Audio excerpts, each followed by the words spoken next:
Hey everyone, welcome to another episode of What's the Deal with That, where we take a look at interesting things that are mentioned in the Bible and try to figure out what they mean or what they could mean. If you like this kind of stuff, then be sure to hit that subscribe button so you don't miss any of our new episodes. So today we're going to talk about Noah and the Ark. This is one of those stories that is so well known that most people probably think they know exactly what it means. But if we actually take a closer look, there are a lot of details that seem to make no sense whatsoever, like how big was this thing exactly?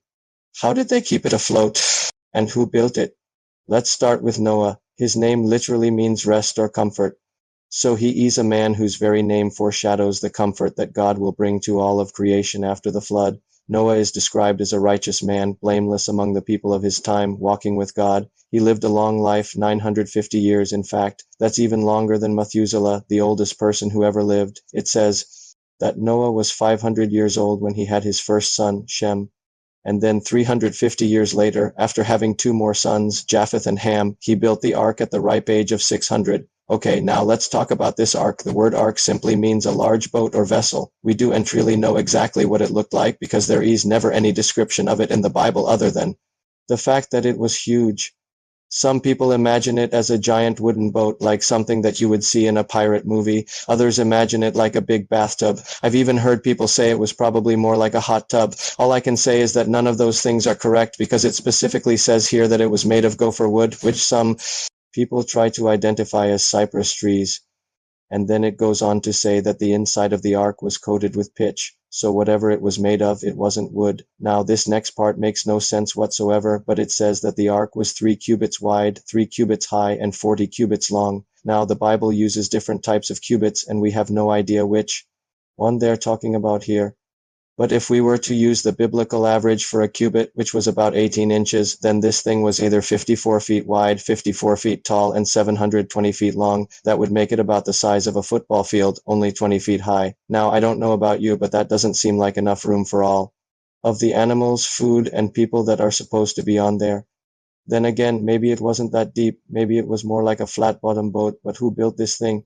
Well, according to the text, Noah himself built it under the direct instructions of God. It says that God told him make an ark of gopher, would make it in the form of a boat with 3 rooms.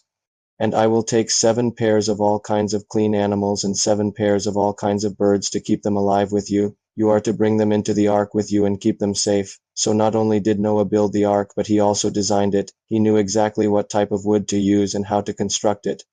And yet somehow people have managed to convince themselves that someone who lived thousands of years ago and had no engineering or carpentry experience whatsoever just happened to build the perfect boat, and this story gets crazier as it goes on. There's all kinds of wild details that we don't have time to get into, like how everything had to be brought in pairs, except for the humans, who only needed one of each. Also, why exactly did God wait until Noah was 600 years old to tell him to build the ark? And where did the water come from? Did it rain the entire time? If so, where did all that water go? I don't know about you, but there are way too many loose ends here for me to ignore, and I'm pretty sure I'm not the only one. That's why there are so many different ideas and theories about what really happened during the flood. Was it a worldwide event or a localized flood? Did all of the animals on Earth really fit in an enclosure the size of a football field? And what about the water? Where did it all go? We might never have all of the answers to these questions, but one thing is for certain: Noah didn't just build a boat, he built an ark, and there's a big difference between the two. Well, that's it for this episode of What's the Deal with That? If you enjoyed the video, then please feel free to leave a like or a comment. We love reading your comments. As always, thanks for watching.